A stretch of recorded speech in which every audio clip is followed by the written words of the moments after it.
პარტია რომლის სახელიც არ ვიცით, მაგრამ როდის გვეტყვით თქვენი პარტიისა ნიკა მაჭუტაძის პარტიით ხალხისთვის, სახელმწიფო ხალხისთვის 4 ნომერი საარჩევნო დაადასტურებ. პირდაპირ თქვა სიმართლე. მე მომდენო თვეებში ვიღაცებს გულს დავწყვეტ, ვიღაცებს რაღაცებს ვერ ვასიამოვნებ, მაგრამ ვიქნები პირველ რიგში ჩემ თავთან მართალი. მაგრამ ვიქნები თავდაპირველად კორექტული. ვიცი განსაკუთრებით სხვა მედია საშუალებებზე როდესაც ლაპარაკობენ, სხვა მედია საშუალებებში რამდენად არ მოწონთ ჟურნალისტებს არც თქვენ მოგეწონთ, მაგრამ ფაქტს აუხს. რამდენიმე დღის წინ ტელეკომპანია ფორმულა გეზერაშვილის ტელევიზია მოკლედ თითქოს ნიკა მაჭუტაძეს და ნიკა მელიას პარტიები ერთიანდებიან. ეს ჯერ მე სადღაც პარტია რო ვინმესთან გავერთიანდე ეს ერთი. საუბარი არის რაზე და არ დაგიმოლავთ, ხო? ჩვენ ბუნებრივია, უნდა ვიასპარეზოთ არჩევნებში და გჭირდება კონკრეტული ნომერი, ხო, რაღაცა ხომ უნდა შემოხაზოს ამორჩეველმა. ვიღაცა ხომ უნდა ვიხოთ, ბიურეტენში ხომ უნდა გვიპოვონ, არა? აუ დაველოდოთ პერიოდს, ეს იქნება ივნისი-ივლისი, როდესაც აი ქართული ოცნების ლოტოტრონში უნდა ჩავყო ხელი და იქიდან უნდა ამოვიღო ქართული ოცნება. რა თქმა უნდა, ვაწარმოებ მოლაპარაკებებს სხვადასხვა რამდენიმე ბევრი არ არის ასეთი პარტია ბევრი, ვისაც აქვს საარჩევნო ნომერი, მაგრამ არ აპირებენ ისინი ასპარეზობას. ანუ ფორმულას სწორი გავუწევთ. სხვა ტექსტი იყო. სხვა ტექსტი იყო, როდესაც ერთია რომ ერთიანდება, ერთი დიდი მადლობა თუ ეს მოხერხდა. დიდი თუ ეს მოხერხდა, მადლობას გადაუხდი. როგორ ხდება გაერთიანება ნიშნა ტექნიკურად, უბრალოდ ნომრის აღებას. რომელიმე პოლიტიკური სუბიექტისგან, მეტი არაფერი. რომელსაც ეგნება სხვა სახელი, როგორ არის გაერთიანება, სხვა სახელი, ერთადერთი მხოლოდ ნომერი. ანუ გვიდასტურებ. ეს იქნება არა, ეს ნომერი არ არის გადაწყვეტილი, მიმდინარეობს კი ორი ვარიანტიდან ერთ-ერთს ავირჩევთ. მეორე ვინ არის? არის ორი ვარიანტიდან ერთ-ერთს უახლოეს პერიოდში ეწოდინება საზოგადოებას, მაგრამ ვადასტურებ. ეს არ იქნება არანაირი გაერთიანება, ეს იქნება წმინდა წყლის ტექნიკური პროცედურების გავლა და კეთილნებას გამოიჩენს ასეთი პარტნიორი და მოგწევს შესაძლებლობას რომ ვებრძოლოთ კორუმპირებულ ივანიშვილს ერთი რომელიღაცა ნომრით. ხო და ანუ სწორი ყოფილა თქო ეს ინფორმაცია. კარგი, ნუ მაინც შენ გინდა გაერთიანება დაარქვი, გინდა არა, როცა მისი ნომრით გადიხარ ესია, მოკლედ. ეხლა მითხარით რა გადაწყდა? ამას წინათ უსმენდი ნიკა გვარამია ყავდა დიანა ტრაპაიძეს, რომელმაც პრაქტიკულად დაადასტურა, პრაქტიკულად კი არა, პირდაპირ თქვა რომ მიდის მოლაპარაკებები მათ შორის თქვენთან. გადაწყდა თუ არა თქვენი და ნიკა გვარამიას ერთად ყოფნა პოლიტიკურ საჭადრაკო დაფაზე? პირველ რიგში მინდა ვთქვა, ნებისმიერი გაერთიანება, სწორი გაერთიანება, კონსოლიდაცია განსაკუთრებით არა უბრალოდ მისასალმებელია ჩემს მიერ, არამედ ჩემი მოწოდებაა წლების განმავლობაში. მართლაც მჯერა, რომ იქ სადაც ეს არის საკეთებელი, ეს უნდა გაკეთდეს. მაგრამ ნებისმიერი პარტია, განსაკუთრებით პარტიათა გაერთიანება ვერ იქნება, არა მარტო ჩემთვის, ესეთი საგადმოაზროვნე ადამიანისთვის, მიზანი და მით უმეტეს თვითმიზანი, ხო? ეს არის მიზნის მიღწევის შესაძლებლობა და საშუალება. ხო? თუ ჩვენ ჩავთვლით, რომ ნებისმიერი სხვა ტიპის ნაბიჯი უნდა გადაიდგას არჩევნებამდე ივანიშვილის დასამარცხებლად, რა თქმა უნდა ამ ნაბიჯს გადავდგამდი, მაგრამ ამაში უნდა ვიყოთ დარწმუნებული, რომ ერთობა, რომელი ტიპის ერთობაზე ვსაუბრობთ, არის საარჩევნო ერთობა, არის სტრატეგიული საკითხების გარშემო ერთობა. არ არსებობს პრაქტიკულად ოპოზიციონერი, არ არსებობს პრაქტიკულად პოლიტიკოსი ოპოზიციაში და არა მხოლოდ პოლიტიკოსი, მოქმედი, ვისაც მე არ ვესაუბრები, ხო? ერთმანეთში საუბრობენ, არ ვესაუბრები, მაგრამ საუბრობთ სხვადასხვა საკითხების გარშემო. ეს არის, როგორც უკვე ვახსენეთ, სტრატეგიული საკითხები, ეს არის ხედვა, ეს არის მომავალი სახელმწიფოს მოწყობას, როგორ ხედავთ ესა თუ ის სუბიექტი, ადამიანი, პოლიტიკოსი, მაგრამ თქმა იმისა, რომ პანაცეა იქნება გაერთიანება პარტიებს შორის და ასე უფრო ძლიერები ვიქნებით, ჯერ მე ამის თქმა არ შემიძლია. უახლოესი მომავალი ჩვენ ამ ყველაფერს გვანახებს. ამ წუთას რაც ხდება ყველა ამ მოლაპარაკებასთან ერთად პარალელურად შენდებოდა ძლიერდება ის გუნდი რომლითაც ჩვენ წარვდგებით საზოგადოების წინაშე და ჯერა რომ ეს იქნება განსხვავებული პატივისცემელყოლოს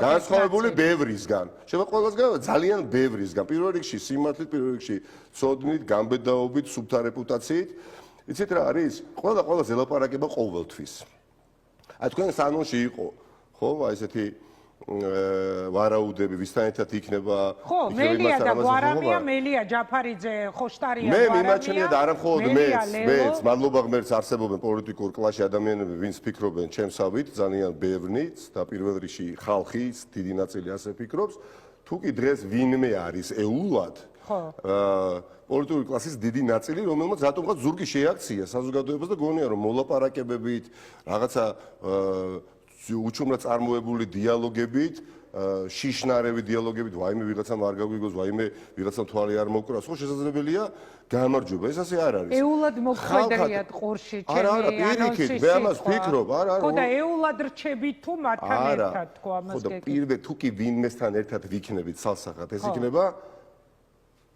შეიძლება ხმამაღლა ჯღეზმა პირველ რიგში ეს იქნება ხალხი. მართლაც მინდა რომ ჩემი იდენტობა, ჩვენი იდენტობა, ჩვენი. აი ეს ხალხი გაკადრებსაც ხედავთ, ხო? ჩვენ რამ გაგვაერთიანა? ფულმა? არა. მდგომარეობამ? არა. თანამდებობამ? არა. იდეამ. და ძალიან ბევრი ადამიანი გვიერთება, ვინც არ ყოფილა არასოდეს ნაციონალურ მოძრაობის ამოჭრა, თუ ყოფილა 2021 წელს მიუწია ერთხელ ხმა. თქვენ დაინახა პირველ რიგში ისეთ ამით მე არ მინდა დავაკრინო ის თამარი, რაზეც ვაკეთებ მართლა აქციას. იცით აინტერესებს ჩემთვის და როგორც აი სამხედროებზე, ჩემთვის მნიშვნელოვანია გენერლები, გენერალიტეტი, მაგრამ ჩემთვის მნიშვნელოვანია სერჟანტები. ცუდი გაგებით არ ვამბობ. როგორც ბრძოლაში დიახაც ველზე მყოფი ადამიანები არიან უფრო მნიშვნელოვანი, მაგრამ არანაკლებ მნიშვნელოვანი, რა თქმა უნდა, ვინ წარმოადგენს მათ ინტერესს. იქნება ნიკა იმ ადამიანებთან ერთად მე ვიქნები იქ, სადაც აისახება ხალხის ინტერესი. თქვენ და გვარამია. ნიკას მე იცით რომ ცენ პატივს გვაქვს ჩვენ ურთიერთობა წლების განმავლობაში, მე ვფიქრობ რომ მისი შემოსვლა აქტიურ პოლიტიკაში იქნება წარმატებული, მაგრამ იქნება ნიკა გვარამია ცალკე თავისი პარტიით თუ ჩვენ ერთად ჩამოვაყალიბებთ რაიმე ტიპის ერთობას, ხო? ამაზე საუბარი არის ჯერჯერობით ძალიან ნაადრევი. რატომ არის ნაადრევი? უკვე ძალიან ცოტა დრო რჩება. არა, ოპტიმალური ყველაფერი გადაწყდება უახლოს პერიოდში. ამ დიალოგმა, ამ კომუნიკაციამ, ბოლოს ნიკასთან მქონდა კომუნიკაცია დაახლოებით 3 კვირის წინ. 3 კვირის წინ მქონდა ჩვენ ბოლოს საუბარი, ხო? ჩვენ უნდა დავწმუნდე, რომ ნებისმიერი გაერთიანება არის პროდუქტიული და არ არის ის კონტრპროდუქტიული. არა, ამას მე არ ვამბობ, იგივე ზურაგი ჯაფარიძეს ახლა პატივცემ ძალიან. ოჯახიდანაც გამომდინარე და ისედაც ერთი თაობის პოლიტიკოსები ვართ და მიმაჩნია რომ მას ჯერ თავისი სიტყვა არ უთქვამს პოლიტიკაში, მაგრამ აპრიორი იმის თქმა ჩვენ მქონდა შესაძლებლობა მე და ზურას გვესაუბრა, ძალიან საინტერესო საუბარი იყო, ჩვენ თავხდებით რომ მართლაც არის შანსი რომ 2030 წელს მანამდე თუ სწორად იარა სახელმწიფო და სწორი კურსი აიღო ეს ქვეყანა გახდეს ევროკავშირის წევრი სახელმწიფო და მანკიერებები აღმოიფხრას, მაგრამ არის ფაქტორები, რომლის გათვალისწინებასაც ჩვენ ვაპირებთ. ელენე ხოშტარიას და ჯერ არ ქონია მე შესაძლებლობა საუბრისა, მე მასთან თანამებრძოლ ხმები რომ თქვენ არ გინდათ ელენე ხოშტარიასთან გაერთიანება, რომ თითქოს აი ამ გაერთიანების არასწორი, ასე არ დგას საკითხი, რომ მე ვინმესთან არ მინდა და ამით თუ ვინმე შეიძლება ჩათვალოს, რომ შეიძლება ამ შემთხვევაში ელენე დაკნინდეს, არავითარ შემთხვევაში, უბრალოდ ან მე უნდა დამაკინოს ვიღა, არავითარ, მე უნდა ვხედავდე პროდუქტიულობას. ჩვენ ყველანი უნდა დავწმუნდეთ, იმიტომ რომ მე და თქვენ ზოგჯერ რო მე და თქვენ ნახეთ, ახლა თუ გავერთიანდებით, მოდით ისე დიანას დასახმარებლად ტრაპაიძეს და ალბათ გვიყურებს, ხო? ხო, სავარაუდოდ. შეიძლება ეს ეფექტური იყოს და გამოდგეს. მაგრამ თუ კი მე და თქვენ გავერთიანდებით, იმისათვის რომ დიანას რამე წავართვათ და ამ შემთხვევაში ხმა, შეიძლება ეს ერთობა არ გამოდგეს. ამიტომ ეხლა ტარდება შესაბამისი კვლევები, ტარდება შესაბამისი გამოკითხვები, წონით რა, უფრო მეტი გვაერთიანებს თუ უფრო მეტი მყოფს. როგორ ფიქრობ შენ, უფრო მეტად გაერთიანებს? ერთი რამ ვიცი, რომ სტრატეგიული საკითხების გარშემო ჩვენ შორის თანამშრომლობა შედგება, აი, ვინც არ უნდა ჩამომითვალოთ ახლა. ყველა პოლიტიკოსი, რა, ვინც რეალურად არის ივანიშვილის ოპოზიციონერი და რა თქმა უნდა ეს ხალხი, ვის კადრებსაც ვაჩვენებთ, ესეთები არიან. უბრალოდ არ შეიძლება ერთმანეთი მოვატყუილოთ, ჩვენ უნდა გქონდეს ბრძოლაში კომფორტი, ხო? ჩვენ არ შეიძლება რომ გავრისკოთ, მიუხედავად იმისა, რომ რისკი ცხოვრებაში მნიშვნელოვანია და ყოველთვის მე მჯერა რომ ყველაზე მეტად ის რისკავს, ვინც არ რისკავს, დიახაც, მაგრამ ორჯერ პოლიტიკაში 4 არ არის ყოველთვის, გესმით? და თუ ჩვენ დარწმუნდებით, რომ ეს იქნება ეფექტური, აი 2021 წელს, გულახდილად გეტყვით, 2021 წელს, მამუკა ხაზარაძეს ახსენეთ, ხო, ლელოს, ახლა არ დამიმოვოს და ბევრჯერ მithქოს და ვიტყვი ყოველთვის. ამ კაცს მე ძალიან დიდ პატივს ვცემ.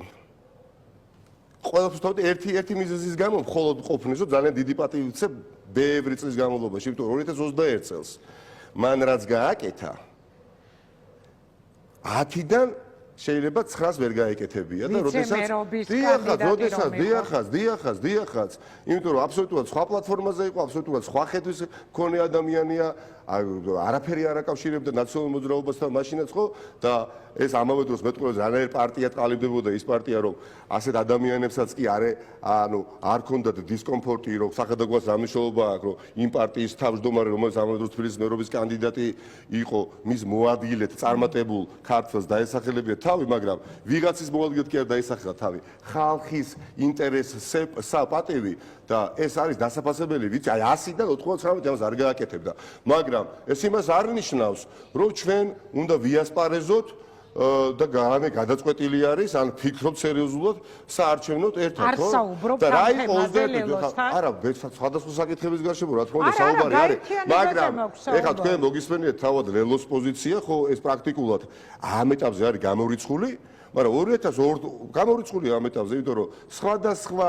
ფიქრობთ ჩვენი ამოცანა რა სხვადასხვა გზებით სიარულმა შესაძლებელია ჯამურად და მე ასე მჯერა გაცილებით მეტი ხმა მოუტანოს ოპოზიციას. ანუ არჩევნებზე შეიძლება მაგრამ რატომ 2021 წელს ნახეთ ინგა ჩამოთვლილი მოთამაშეები ყველანი ერთად გავხვიდეთ ამ არჩევნებზე როგორც ალტერნატიული ცენტრი 2021 არის მაყურებელი და მაყურებელმა გაიხსენოს 21 წელს აბსოლუტურად მოულოდნელად ისე რომ ბევრი ადამიანი ამას არ ელოდა. გავერთიანდით მთელი ოპოზიცია. და ნინო გურჯანაძეს პარტიაც იყო ამ ერთობაში და ძალიან მადლობელი ვარ, ხო? მართლაც.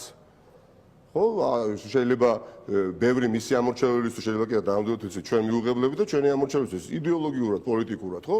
მაგრამ იმდენად დიდი იყო დაკვეთა საზოგადოების მაშინ, რომ არათუ გაგებით შეხვდა საზოგადოება გაუხარდა როგორც თბილისის ისე ქუთაისის ისე ზუგდის მაგრამ აბა 4-5 თვით ადრე ჩვენ გაგვეკეთებია მსგავსი ნაბიჯი გადაგვედგა ეს არ იქნებოდა მოსაწონი პლუს ზოგჯერ ასევე რჩება შთაბეჭდილება რომ პოლიტიკურ კლასში პოლიტიკოსებმა ყველას არ ეხება რა თქმა უნდა ნაკლებად გაიგეს პროპორციული არჩევნების სპეციფიკა ვიდრე თავად გაიგო ხალხმა ძალიან პროპორციულ არჩევნებს რისთვის ვითხოვდით, რისთვის ვატარებდით აქციებს, რისთვის ასე თქვა წყლის ჭაულებით გვიმასპინძლებოდნენ, ხო? პროპორციული არჩევნები არის მიუხედავად აი ამ მანკიერი პოლიტიკური და საარჩევნო სისტემისა პრაქტიკულად გარანტია კოალიციური მთავრობისა, ხო? ნებისმიერი პოლიტიკოსი, ნებისმიერი პოლიტიკური პარტია პასუხისგებლიანი თუ კი შეატყობს, რომ 5%-იან ბარიერს თუ ოცნებად დატოვა 5%-იანი ბარიერი ძალაში, ხო? არ არის გადალახვადი, რა თქმა უნდა, ასეთმა სუბიექტმა უნდა ეძებოს უფრო მძიმე პოლიტიკური ცენტრი.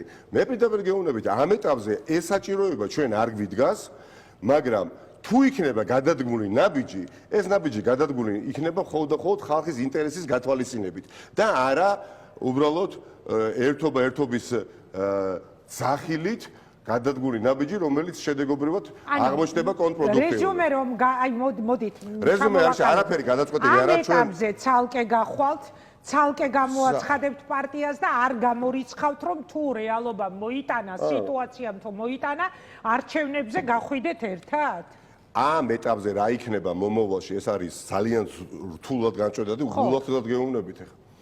ამ ეტაპზე მე საჭიროება ჯერ რომ დავრწმუნდე, რომ ჩვენ უნდა გავერთიანდეთ ამას აჩვენებს სხვადასხვა ტიპის კვლევებიც. ხო, მნიშვნელოვანი განაწყვეტილება როცა მიიღება, ხო, ტარდება კვლევა. და კვლევა გაჩვენებს. და კვლევას რადგან ახლა განწყობს ხო და ინგა გრიგოლიას ამორჩეველი და ნიკა მელიას თანამოაზრეები. მაგალითად, თუ კი ერთიანდებიან, ჯამი იკრიბება თუ არ იკრიბება. იქნებ პირიქით თქვენს კარგავ და მეც კარგავ, ხო? და რიგ შემთხვევებში სამწუხაროდ იკარგება და არც თუ ისე ცოტა. და ესო დავინახოთ, მაგრამ არის კონფიგურაციები, სადაც, რა თქმა უნდა, ნაკლებია დანაკარგი, მე ყველა შემთხვევაში უსურებ წარმატებას მართლა წარმატებული რომ ნიშნავენ რომ წარმატებულები იყვნენ, ვიცი რომ ძალიან ბევრი ადამიანი, ყველას, აი მათ შორის გაგიკვირდება ნაციონალურ მოძრაობას, აი ყველას უსურვებს წარმატებას. ნაციონალურ მოძრაობას ერთ წარმატებასაც უსურვებდი, გათავისუფლებულიყო კეზერაშვილის კონტროლისგან, ხო? იმიტომ რომ ფაქტია რომ ხელისუფლება არის შესაძლებელი, მაგრამ ხელისუფლება არის შესაძლებელი სწორი დემოკრატიული ძალების მიერ, ხო? ნუ გადაგაქვთ ახლა კონკრეტულად მიპასუხეთ ამ პარტიასთან დაკავშირებით. პასუხი არ არის. ამ ეტაპზე ჩვენ ვაშენებთ ჩვენს პოლიტიკურ პარტიას, ისევე როგორც სხვებიც აშენებენ საკუთარ პოლიტიკურ პარტიებს, პოლიტიკურ ჯგუფებს, ძლიერდებიან, ხსნიან ოფისებს, მათ ასე თქვათ რიგებში არის მატება. თუ კი იქნება პოლიტიკური აუცილებლობა ივანიშვილის დამარცხების გზაზე, ამ შემთხვევაში არ გამორიცხავთ. ფიქრი სერიოზული, რა თქმა უნდა, აქ ჩვენი ვალიც იქნება, ვიფიქროთ, დავსხდეთ და კონკრეტული სხვა გადაწყვეტილებები. ამ ეტაპზე მე პირიქით შესაძლებელია დავინახო გაცილებით მეტი მინუსი, ვიდრე პლუსი. კარგი, ნიკა, მოდი ერთ კითხვასაც გაგიშა, მე კი არა, ორი კითხვა უნდა დაგიშა. ფინანსები. აი ვთქვათ, გადიხარ მარტო. ამბობ რომ ამ ეტაპზე სავარაუდოდ იქნება მარტო პარტია. თქვენ თქვით რომ მთელი ბიზნესი არის ასევე ივანიშვილის და ქართული ოცნების კონტროლის ქვეშ. რაც იმაზე მეტყველებს რომ ძალიან გაგიჭირდებათ ხო ფინანსების მოძიება. თქვენ ვინაიდან არ ხართ კვალიფიციური სუბიექტი, ნუ მაჭუტაძის ნომრით გახვალთ არ გახვალთ ეს ფინანსების თემას ვერ შეგიცვით. შესაბამისად, ანუ თქვენ სახელმწიფო დაფინანსება არ გაქვთ, ხო? საარჩევნო კამპანიის წარმოება დაგიჯდება ძალიან ძვირი, იმიტომ რომ იქ ასაწყობი არის შიდა პარტიული სტრუქტურები და მხოლოდ საკუთარი ხარჯით მოგიწევთ. ეს არ არის კლიპიდან დაწყებული მთელი მოძრაობების ჩათვლა. მოდით, მეც არ მოვკიბო. ფული საიდან გექნება საერთოდ. როგავა პერიოდი წლები და დარწმუნებული ვარ მე მომიწევს საუბარი თუნდაც დღემდე როგორ მოვიდა აი ასობით აი ეს ადამიანი ვინც ამ დარბაზშია. რა გზის გაყვალა მოგვიწია და გავლა მოგვიწია კიდე უფრო ამაყი იქნება ჩვენი ბევრი თანამოაზრე. მე მჯერა რომ ამ ქვეყანაში რა თქმა უნდა ელემენტარული ლოჯისტიკური ინფრასტრუქტურა არის მნიშვნელოვანი, რაც ახლაც გვაქვს, ელემენტარულია საუბარი, ხო, ელემენტარულია. მაგრამ თუ ვინმეს აქვს ამბიცია, თუ ვინმეს აქვს მოლოდინი, რომ ივანიშვილის ფულით უნდა დავუპირისპირდეთ და ფული დავამართოთ, ვერ მოხდება. ფული დამარცხებაზე არ გეკითხებით, ეხლა გეკითხებით. მე მირჩევნია გულანთებული, ბათას გეუბნებ, ხო, პარტიის ფინანსზე, პარტიის ფულზე არა, ელემენტარული ლოჯისტიკური ინფრასტრუქტურა, რა თქმა უნდა, ახლაც აწყობილი, მაგრამ ეს არ არის საკმარისი. კიდევ უფრო უნდა მოხდეს სრულყოფა. მე პირდაპირ გეუბნებით, მირჩევნია აი თქვენს მიერ შემოწირული 2000 ლარი, ვიდრე პოლიტიკური ფული, რომელიც არის შეიძლება 200000 ლარის ოდენობით. ადამიანების შემოწირული. აი დაუშვათ, ეს არის ხალხი, არც მე ვარ ეხლა წყალწაღებული ოჯახი, ხო, ეხლა ყველას გვაქვს, მაგრამ არა საკმარისი ამ ბრძოლისთვის ფული, თუ ვინა ივანიშვილს აიღებს სამიზნეში, ხო? და ფულით დაუპირებ მას დამარცხებას. მე და ჩვენ გვაქვს სხვა მიდგომა, ჩვენ მიგვაჩნია, რომ ჩვენ ვიქნებით ის პოლიტიკური პარტია, რომელიც იქნება ყველაზეძლიერად წარმოდგენილი ველზე. არიან ადამიანები, ვის სხვაგვარად ფიქრობენ, წარმატებები მათ გზაზე, მნიშვნელოვანია ტელევიზია, მნიშვნელოვანია სოციმედია, მაგრამ მნიშვნელოვანია, რომ სოფელ მუხრანში ჩახვიდე და მარტყურში ჩახვიდე და ერთი დღე ან ნახევარი დღე გაატარო და ხო და ამისთვის ფულია საერთოდ. კი ბატონო, და ამისთვის ელემენტარული, ამას ჩვენ მოვახერხებთ. ბევრი ადამიანი იქნება, სამწუხაროდ ბევრი ადამიანი ამაზე საჯაროდ ვერ ბედავს. მაგრამ ბევრი ადამიანი ამას ბედავს მინიმალური ოდენობით, ეს ბევრი ადამიანი საკმარისი იქნება ეს ემიგრანტი თუ დაინახავთ, ეს იქნება საჯარო პროცესი. ამით განსხვავდებით ჩვენ. გულწრფელად გეუბნებით, განსხვავდებით და მომავალშიც ასე უნდა ვიყოთ ივანიშვილის რეჟიმისგან, ხო? ამით განსხვავდებით სხვა ფულიანი ადამიანების პატრონაჟის ქვეშ აყვანილი პარტიებისგან, რომლებიც პოლიტიკაში არ არიან. ხო? ამიტომ მიმაჩნია რომ ეხლა თქვენ რო გითხრათ უკანასკნელი 9 თვის განმავლობაში მე და ჩემი თანამოაზრეება დღემდე რა თანხა დავხარჯეთ, თქვენ შეიძლება არც დაიჯეროთ და სკამინდა გადმოვარდეთ გაკვირვებისგან, მაგრამ იცით ეს არ დაეტყო ამ პროცესს და არც დაეტყობა ამ პროცესს. იქნება სირთულეები, არა, იქნება სირთულეები ამ თვალსაზრისით, რა თქმა უნდა, ვერავის ვერ ექნება ამის ფუფუნება ოლიგარქს ოდესაც ებრძვი. მაგრამ სხვა უპირატესობა მორალური ენთუზიაზმით უნდა ჩაერთოს. ინგა, თუ ვინმე თვლის, აი დაშობას გავაკეთებ, რომ ენთუზიაზმით ვერ მოვახერხეთ ოპოზიციამ, ჩავთოთ 10,000 ადამიანი. თუ დილით ადრე 8 საათზე შენს თანამოაზრეს გული და სულით არ მოუნდა ადგომა მოსვლა და შენთვის ხმის მიცემა და თუ ვინმეს ჯერა რომ იცით რა 200 ლარს დავხარჯავთ და რეულითა და პასტით და პასტა ფურცელით შეიარაღებულები უბნებზე ვიქნებით და ასე დავამარცხეთ მექანიკური ხმებით ქართულ ოცნებას ეს ვერ მოხერხდება არა მაგრამ ნუ საარჩევნო კამპანიაში ელემენტარული ლოჯისტიკური პრობლემები რა თქმა უნდა იქნება მოგვარებული ჩემი დროის დიდი ნაწილიც ამას ეთმობა პირდაპირ გეუბნებით ის მორალური უპირატესობა რო არ დავკარგოთ ის რეპუტაცია რო არ შევღალოთ რომელიც ყველაზე იაფი ჟდება მაგრამ ყველაზე ძვირად ფასობს რეპუტაცია რა თქმა უნდა შევართ ამ პროცესში ძალიან ფრთხილები. გავჩერდეთ და ბოლო კითხვა უნდა დაგისვათ, ანუ ყველასთან შესაძლოა თქვენ ილაპარაკოთ მინუს ოცნება და მინუს ნაციონალური მოძრაობა, ხო? ჩემთვის დასკვნა როგორც გავაკეთეთ. ეხლა მოდით ამ კითხვაზე გამეცით. წინასაარჩევნო. რა თქმა უნდა, იმიტომ რომ ჩემთვის ეხლა გეტყვით რა, ვერანაირი განსხვავებას ვერ ხედავ. ხო და ერთი წუთი დავასრულებ. კეზერაშვილსა და კოლცენტრები, ვერაფერი, აი ეს არის ორი ფურცელი რა, ეს არის ორი ფურცელი. აი ხო არ ორივე ფურცელი. ესეც ფურცელია, ესეც ფურცელია. ჩემთვის კეზერაშვილიც, ივანიშვილიც, განსაკუთრებით კოლცენტრების შემდეგ არის ერთი და იგივე. ხო და გადავდეთ გვერდზე ეს ორი პარტია, ქართული ოცნება და ნაციონალური მოძრაობა. ახლა მოდით პირდაპირ მითხარით, თქვენი შესაძლო ელექტორატი ვინაა? ესა ჩემი ბოლო კითხვა, მოდით ბოლომდე მაცადეთ კითხვის ჩამოყალიბება. აქ მოვინიშნე რაღაც საკითხები, რაც მე მაინტერესებდა. თქვენი და გვარამია სამიზნე ყველანაირი ლოგიკით არის ერთი და იგივე ხალხი და თავის დროზე ნაციონალური მოძრაობის ამომრჩეველი. ძალიან ცოტა არის დრო იმისთვის, რომ განსხვავებები დაანახოთ ხალხს. როგორ იყოფთ ამ მომრჩეველს ეს პარტიები, თუ არ იქნებით ერთად თქვენ, გვარამია, იქ ჯაფარიძე, ხოშტარია, თქვენ უნდა მიიღოთ ასევე და პირდაპირ უნდა უთხრათ თქვენი გადაწყვეტილების შესახებ, ხო თქვენს ელექტორატს, ვისაც მიიმხრობთ, რომ რადგან ამბობთ, რომ ემიჯნებით ნაციონალურ მოძრაობას, ემიჯნებით თუ არა მიხეილ სააკაშვილსაც, აი ვკითხულობ ეს კითხვა საგანგებოდ დავწერე.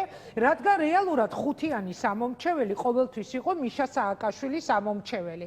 მაგრამ თუ ურტყამთ ნაციონალურ მოძრაობას და არ ურტყამთ მიშას, ეს ქმედება იქნება სრულიად გაუგებარი თქვენი მხრიდან და უარეს შემთხვევაში ამომრჩეველი შეიძლება შევიდეს შეცდომაში. ანუ რას აპირებთ? თუ კი ვინმეს აქვს იდენტობა, ახლა შეძენილი ეს არის ის გუნდი, რომელიც ჯერ პარტიად არ ჩამოყალიბებულა.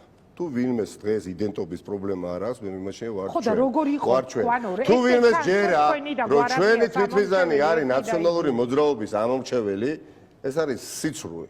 თქვენ რა გონიათ, რომ ნაციონალური მოძრაობა ადრეც მithქვას თქვენ ეთერში, რა მართლა ბაწარზე გამომული კი არ ყავდა ვინმეს ნაციონალური მოძრაობის ამომრჩეველი, ეს ერთი. ხო, ნაციონალური მოძრაობის ამომრჩეველი იყო 90 კარგი ხო და წარმატებას უსურვებ, რომ ამ ქვეყანაში მიხეილ პოლიტპატიმარი აღარ არსებობდეს. აღარ არსებობდი მე მithქვავს რას ნიშნავს დაგემე სააკაშვილის ამბობდი ხოლმე 12 წლამდე ხო ემიჯნებით რას ის არ ვარ მე მის პარტიაში და არც ვაპირებ და ერთხელ თქვი ძალიან გულწრფელად და ვიღაცებს ძალიან გულწრფელად მე ფლირტით კი არ ვარ დაკავებული ნაციონალური მოძრაობის ამომრჩეველთან ვიცით და ძალიან გულწრფელად თქვი შეგნებულად რომ მე და მიხეილ სააკაშვილი ამაზე ვკაფროთ რა თქვა არ ვიქნებით არასოდეს ერთ პარტიაში მომავალში ძალიან გულწრფელი პასუხია. ბევრი მიზეზის გამო, მაგრამ ამავე დროს, რაც არ უნდა პარადოქსი იყოს, სუფთა რეპუტაციის მქონე ათასობით ადამიანის ძალისხმევით მოხდება ამ ქვეყანაში პოლიტპატიმრების ერის დასრულება და ეს ადამიანებია, ვინც ნაციონალურ მოძრაობაში არ არიან, ან არ იქნებიან, ან აღარ იქნებიან. ჯერეთის 10 წელიწადია ინგა, თქვენ თუ იმის თქვა გინდათ, რომ იმ პარტიაში ვიბრძოდი და მე არ შეუძინე ათობით ათასი ამომრჩეველი, ხო? ალბათ, ძალიან ბევრი ადამიანი შეუძლია. ათობით ათასი ამომრჩეველი. ის ადამიანთა ათობით ათასი იქნება თუ ასე გადაწყვეტს თავად, ვის მიცეს ხმა. ამიტომ მუშაობა თქვენ თუ მე პირდაპირ გონები, ბევრი გდანი სამწუხაროდ როგორ აღმოჩნდა ერთადერთი ყველაზე დიდი ოლქი თელ საქართველოში. სამწუხაროდ რატო აღმოჩნდით ერთადერთ ადგილას ოპოზიცია გდანში, როდესაც მოვიგეთ 2000 იცით თქვენ ხო ძალიან კარგად 20 წელს ხო? თქვენ მოიგეთ ნაციონალური მოძრაობის ჩემი თვალით მაქვს ძალიან ძვირფასი ამორჩევლების რა თქმა უნდა დახვებით, მაგრამ ერთი იმდენმა არანაციონალური მოძრაობის ამორჩეველმა დამიჭირა მხარი. პარტიამ აიღო 28% და მე და დიდმა გუნდმა ვინც ამბობს 44%, 16% იყო სხვაობა, ხო? და მიჭირდა ყოველთვის კუთხეების დამგვალებით ვიყავით დაკავებული, მიჭირდა იმისი ახსნა ბევრი ამორჩეველისთვის, რომ იცით რა, ჩვენ აღარა ვართ საშიშები, ჩვენ ჭკუანასწავლი პოლიტიკური პარტია ვართ, მაგრამ ნუ შესაძლებლობის ფარგლებში ამას ვახერხებთ. ახლა რა თქმა უნდა, ის მოქნილობა, რომელიც მე მაქვს და პოლიტიკური მოქნილობა, მე მithავს ბევრი რამ არ მომწონდა, ბევრი რამ მომწონდა და ხო არაერთხელ და ფაქტით სახეზე მე ვფიქრობ, რომ თუ კი ვინმე დატოვა ნაციონალური მოძრაობა, დატოვა იდეოლოგიურად პირველად აი ოპოზიციაში ყოფნის 10 წლის თავზე. თუ კი რამეს მე იმ პარტიას უსურვებდი, ახლა უსურვებდი, იმაზე კი არ ვფიქრობ, ვინც ეს პარტია დატოვა და არასოდეს აღარ მიცემს ხმას, ხო? ამ ტიპის პარტიას არასოდეს აღარ მიცემს. იქ სადაც კეზერაშვილია. იქ ხმა ბევრი 1000 ადამიანის არასოდეს არ იქნება. იმ ადამიანს დარწმუნებული ვარ, რასაც ვაუბრობ იმაზე, ხო?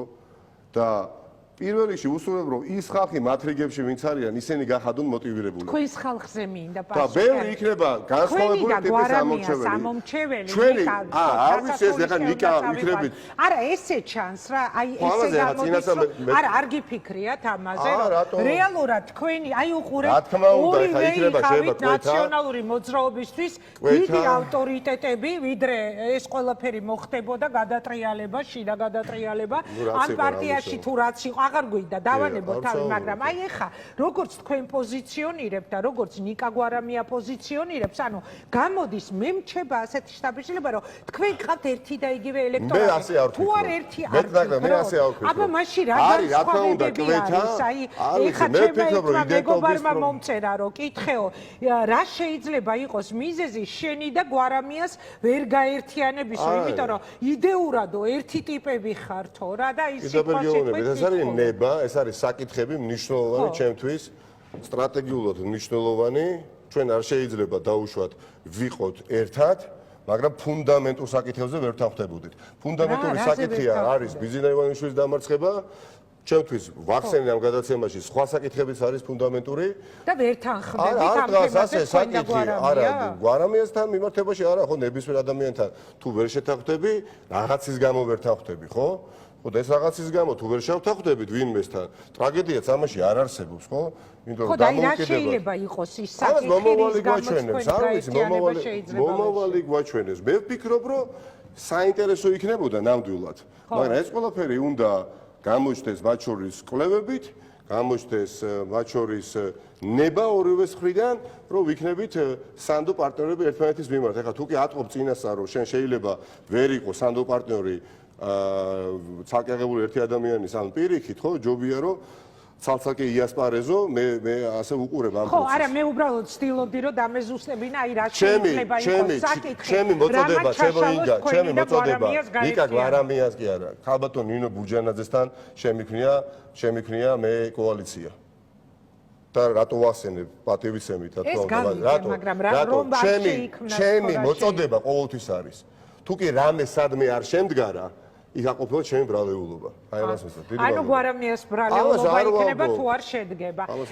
ერთიც და გაგიშვებ სტუდიიდან პარალელურად არ მინდა რამე გამომჩეს. მელიას გულისთვის გადამდგარი პარტიის თავმჯდომარე ყავთო გახარიაზე უთხრა დღეს მისი პარტიის ლიდერებს და იმ პარტიის წევრი გვესაუბრება მელიას ამნისტიაზე, რომელიც შეგახსენებთ იყო 19 აპრილის შეთანხმების ნაწილიო. რამე კომენტარს ხომ არ გააკეთებთ?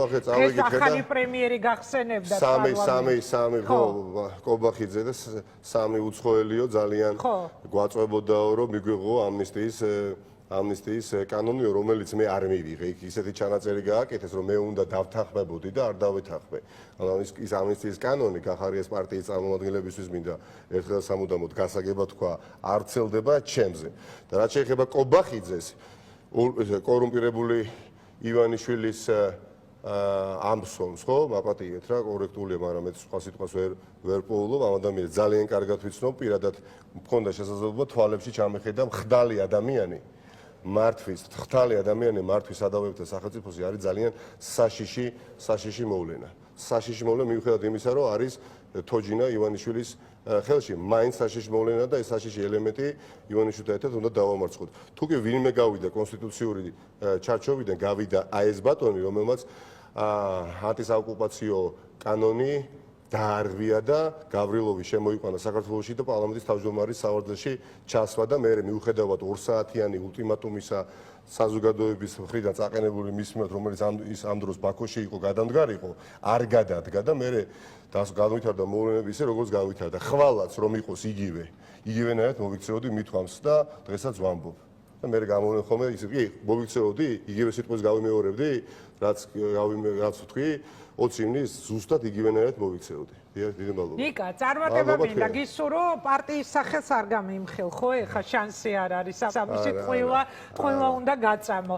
მოკლედ, წარმატება მინდა გისურვო, მე როგორც მივხვდი გაგაცილებთ ამ სტუდიიდან, ანუ ეს გაერთიანება ამ ეტაპზე არ იქნება და თუ არ იქნება, ეს არ იქნება თქვენი მიზეზით, ხო? მაგრამ აი რა შეიძლება მაინც იყოს ის მთავარი მიზეზი, რაც თქვენი და გვარამიას გაერთიანებას თუ ჩაშლის ამ ქვეყანაში არაფერი დაუფარავი არ ჩდება. არა, მე რატომ უნდა თქვა, სტრატეგიული პარტნიორები უნდა ვიყოთ ყველა შემთხვევაში და შეიძლება ბევრად ასე აჯობებს,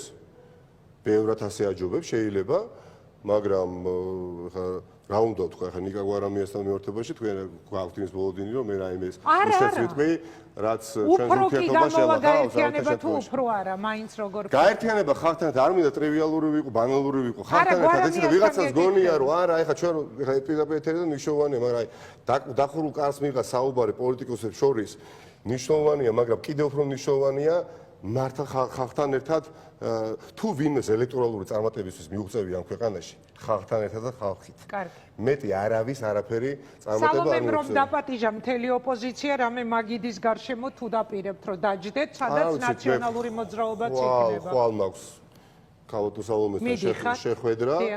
კი, რა თქმა უნდა და ვისაუბრებთ და ერთ მაგიდასთან დაჯდებოდით ნაციონალურ მოძრაობასთან ერთად, მის ლიდერებთან ერთად? ჰალსტუგით, ჰა? ჰალსტუგით. ხო, თუნდაც.